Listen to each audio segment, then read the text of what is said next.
بسم اللہ الرحمن الرحیم۔ نکاح کے مسائل میں سے ایک اہم مسئلہ یہ بھی ہے کہ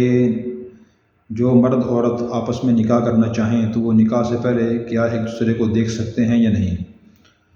تو جو ہمارے کم علم لوگ یا غیر تعلیم یافتہ لوگ ہیں وہ تو اس کو بے حیائی سمجھتے ہیں، اور ان کے ذہن میں بعض اوقات وہ آیات اور احادیث آتی ہیں جن میں عورت کو اجنبی مرد سے پردے کا حکم دیا گیا ہے، تو وہ سمجھتے ہیں کہ تو بے حیائی ہے کہ لڑکا لڑکی آپس میں ایک دوسرے کو دیکھیں، لیکن یہ ان کی بات غلط ہے، دین کی تعلیمات سے ناواقفیت کی علامت ہے، اس لیے کہ دین اسلام کے جتنے بھی احکام ہیں ان کی مستثنیٰ صورتیں ہوتی ہیں۔ مستثنیٰ صورت کا مطلب یہ ہے کہ عام حالت کا حکم ایک ہوتا ہے لیکن کسی خاص حالت میں حکم بدل جاتا ہے۔ مثلاً عام حالت میں حکم یہ ہے کہ ہر نمازی وضو کرے پھر نماز پڑھے، کوئی آدمی بیمار ہو تو اس کے لیے اجازت ہے کہ وہ تیمم کر کے بھی نماز پڑھ سکتا ہے جس کو پانی نقصان دیتا ہو۔ یہ مسئلہ بھی ایسا ہی ہے کہ عام حالت میں تو اجنبی مرد عورت کو آپس میں بلا ضرورت بات چیت کرنا، ایک دوسرے کو دیکھنا شرعی لحاظ سے منع ہے، لیکن جب آدمی کسی سے نکاح کرنا چاہے تو پھر وہ دیکھ سکتا ہے۔ نبی کریم صلی اللہ علیہ وسلم نے نہ صرف اس کی اجازت دی ہے بلکہ اس کی ترغیب دی ہے۔ حضرت مغیرہ بن شعبہ رضی اللہ تعالیٰ عنہ کی روایت بھی ہے، حضرت جابر رضی اللہ عنہ کی روایت بھی ہے، اور اسی طرح حضرت سہل بن سعد رضی اللہ عنہ کی صحیح بخاری کی روایت ہے۔ تو پہلے ہم یہ صحیح بخاری کی روایت پیش کرتے ہیں اس بارے میں تاکہ علم حاصل ہو جائے اور غلط فہمی ختم ہو جائے۔ حضرت سہل بن سعد رضی اللہ عنہ فرماتے ہیں کہ ان امرأۃ جاءت رسول اللہ صلی اللہ علیہ وسلم، ایک عورت حضور کے پاس آئی، فقالت یا رسول اللہ جئت لأہب لک نفسی، اے اللہ کے رسول میں آپ کے پاس اس لیے آئی ہوں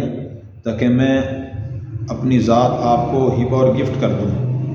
مراد یہ تھا کہ آپ مجھ سے نکاح کر لیں۔ فنظر الیہا رسول اللہ صلی اللہ علیہ وسلم فصاعد النظر الیہا وصوبہ،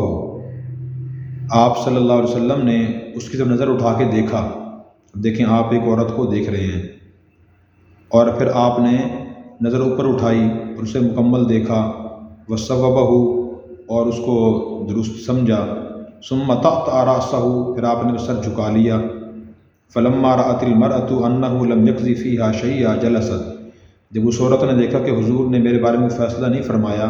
تو وہ بیٹھ گئی، آپ بھی خاموش ہو گئے۔ فقام رجل من اصحابی فقال اے رسول اللہ ان لم تکن لک بها حاجة فزوجنیها، تو ایک صحابی اٹھے اور عرض کیا کہ یا رسول اللہ اگر آپ کو اس عورت کی ضرورت نہیں ہے تو اس کا مجھ سے نکاح کر دیجئے۔ یہ طویل حدیث ہے، تو ہمارے مقصد کے جو الفاظ تھے وہ یہی تھے، فنظر الیہا رسول اللہ صلی اللہ علیہ وسلم، کہ حضور نے اس کو نظر اٹھا کے دیکھا۔ یہ باب النظری الی المرأۃ قبل التزویج،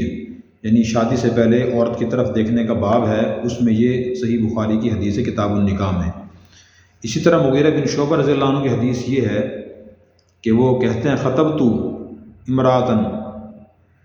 میں نے ایک عورت کو نکاح کا پیغام بھیجا، فقال علی رسول اللہ صلی اللہ علیہ وسلم هل نظرت الیہا، تو حضور نے مجھ سے پوچھا کہ آپ نے اسے دیکھا ہے؟ قلت لا، میں نے عرض کیا نہیں، تو آپ نے فرمایا فانظر الیہا فإنہ احری ان یؤدی بینکما او کما قال علیہ السلام، آپ نے فرمایا کہ تم نے اسے نہیں دیکھا تم اسے ایک نظر دیکھ لو، یہ دیکھنا تمہارے درمیان محبت اور خوشگواری پیدا کرے گا، اور دیکھیں آپ خود ترغیب دے رہے ہیں کہ آپ اسے دیکھ لینا ایک نظر۔ اسی طرح آپ نے ایک اور حدیث میں فرمایا کہ فإن فی أعین الأنصار شیئا، حضرت جابر رضی اللہ عنہ کو آپ نے فرمایا کہ جس عورت سے نکاح کرنا چاہتے ہیں اسے ایک نظر دیکھ لینا، اس لیے کہ انصار کی عورتوں میں کچھ آنکھوں میں کچھ ہوتا ہے، یعنی بعض علماء نے لکھا ہے ان کی آنکھوں میں کچھ بھینگا پن تھا، اس لیے حضور نے فرمایا کہ دیکھ لینا۔ اور یہ عقل کی بات بھی ہے، دنیا میں انسان جو چیز بھی لیتا ہے، جوتا، کپڑا، موبائل، گاڑی، تو جس نے استعمال کرنی ہوتی ہے اسے اچھی طرح وہ دیکھتا ہے، دیکھنے کے بعد پھر انتخاب کرتا ہے کہ میرے لیے مناسب ہے یا نہیں، مجھے چیز لینی چاہیے یا نہیں۔ تو نکاح کا معاملہ تو اس سے بہت بڑا معاملہ ہے، زندگی بھر کا معاملہ ہے، میں بیوی نے زندگی اکٹھے گزارنے ہوتی ہے، تو اس لیے دیکھ لینا چاہیے۔ اور حدیث میں جو اجازت دی گئی ہے تو اس کی بہت سی وجوہات بھی ہیں۔ ایک وجہ اس کی یہ بھی ہے کہ اگر آپس میں دونوں دیکھ لیں ایک دوسرے کو تو اتمام حجت ہو جاتی ہے، کل لڑکا یا لڑکی یہ نہیں کہہ سکتے کہ جی ہم نے تو امی اور ابو کے کہنے سے یا فلاں کے کہنے سے نکاح کر لیا تھا، مجھے تو پسند نہیں ہے۔ لڑکی کہے مجھے لڑکا پسند نہیں، لڑکا کہے مجھے لڑکی پسند نہیں ہے، میرا خیال تھا وہ ایسی ہوگی، وہ ایسا ہوگا، لیکن ویسا نہیں نکلا، اس کی جسامت ایسی ہے، اس کی رنگت اچھی نہیں ہے، اس کا قد چھوٹا ہے، اس کی حیت ایسی ہے۔ یہ والدین کے لیے بھی فائدے کی چیز ہے کہ اتمام حجت وہ کر دیں لڑکا اور لڑکی پہ، تو اس لیے آپس میں دیکھ لینا شرعی لحاظ سے جائز ہے۔ پھر جمہور علماء یہ فرماتے ہیں کہ وہ آپس میں ایک دوسرے کے ہاتھ اور چہرہ دیکھ سکتے ہیں، باقی علماء نے ستارے کی بھی اجازت دی ہے، تو اس لیے دیکھ لینا چاہیے۔ جیسے پہلے ہم نے عرض کیا تھا کہ صفات دیکھیں، صفات دیکھنے کے ساتھ ساتھ جسم دیکھ لینا اور اعضاء اور چہرے اور ہاتھوں کو دیکھ لینا یہ بھی شرعی لحاظ سے منع نہیں ہے۔ دین اسلام کی جو تعلیمات ہوتی ہیں ان میں بڑی بڑی حکمتیں ہوتی ہیں۔ جب کوئی اللہ رسول کی تعلیم ہمارے سامنے آ جائے تو اپنا خیال، اپنا نظریہ اور اپنی رائے ہمیں ایک طرف رکھ کر اس کو اہمیت دینی چاہیے، یہ بھی دیکھ لینا چاہیے۔ اور اسی طرح ضرورت کی بات چیت بھی کر سکتے ہیں تاکہ تبادلہ خیال ہو جائے، ایک دوسرے کے خیالات کیسے ہیں اس سے بھی آگاہی ہو جائے۔ اگر خیالات میں ہم آہنگی ہو تو زندگی اکٹھے گزارنا آسان ہوتا ہے، اگر خیالات میں ہم آہنگی نہ ہو بلکہ بہت دوری ہو، ایک آدمی مشرق میں کھڑا ہو اپنے خیالات کے لحاظ سے، دوسرا مغرب میں کھڑا ہو، متضاد خیالات ہوں، تو ان کی آپس میں زندگی اکٹھے گزرنا بہت مشکل ہے۔ اسی علماء نے یہ فرمایا، اسی موضوع سے متعلق ہے کہ اگر کوئی شخص